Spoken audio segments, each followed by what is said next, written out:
Halo semuanya, perkenalkan aku Rizal Saputra. Pada video kali ini, saya akan menjelaskan tentang RAM atau Random Access Memory beserta jenis-jenisnya. RAM merupakan salah satu komponen penting pada komputer maupun sistem digital yang berfungsi sebagai tempat penyimpanan data sementara saat perangkat sedang bekerja. Data yang tersimpan di RAM dapat diakses dengan sangat cepat oleh prosesor, sehingga proses pengolahan data menjadi lebih efisien. RAM disebut sebagai memori sementara karena data yang tersimpan akan hilang ketika daya listrik dimatikan. Oleh karena itu, RAM termasuk ke dalam jenis memori volatile. Semakin besar kapasitas RAM, maka semakin baik kemampuan komputer dalam menjalankan banyak aplikasi secara bersamaan. Cara kerja RAM dimulai ketika prosesor membutuhkan data dari suatu program. Data tersebut akan disimpan sementara di RAM agar proses akses menjadi lebih cepat dibandingkan mengambil data langsung dari hard disk atau SSD.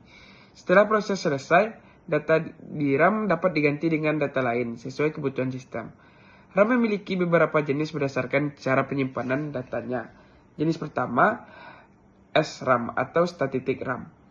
SRAM menggunakan rangkaian flip-flop untuk menyimpan data sehingga tidak perlu penyegaran ulang selama masih mendapat daya listrik. SRAM memiliki kecepatan tinggi dan biasanya digunakan pada cache memori prosesor, tetapi kapasitasnya kecil dan harganya lebih mahal.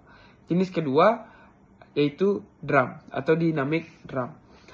DRAM menyimpan data dalam bentuk muatan kapasitor sehingga data harus terus diperbarui atau di-refresh secara berkala. DRAM lebih lambat dibandingkan SRAM, tetapi memiliki kapasitas lebih besar dan biaya produksi lebih murah sehingga umum digunakan sebagai memori utama komputer. Selain itu, DRAM berkembang menjadi beberapa generasi seperti SDRAM, DDR, DDR2, DDR3, DDR4, dan DDR5. Setiap generasi memiliki peningkatan kecepatan transfer data, efisiensi daya, dan performa dibandingkan generasi sebelumnya. Saat ini, DDR4 dan DDR5 menjadi jenis RAM yang paling banyak digunakan pada komputer modern. RAM juga dapat dibedakan berdasarkan metode akses datanya, yaitu Synchronous RAM dan Asynchronous RAM. Pada Synchronous RAM, proses baca dan tulis dapat dikendalikan oleh sinyal clock sehingga perubahan data terjadi menjadi mengikuti siklus clock. Sedangkan pada Asynchronous RAM, output dapat berubah langsung ketika address berubah tanpa menunggu clock. Selain memori volatile, terdapat juga memori non-volatile, seperti ROM yang mampu menyimpan data meskipun daya dimatikan. Perbedaan utamanya adalah RAM digunakan untuk penyimpanan sementara saat sistem berjalan, sedangkan ROM digunakan untuk menyimpan data permanen seperti firmware atau BIOS.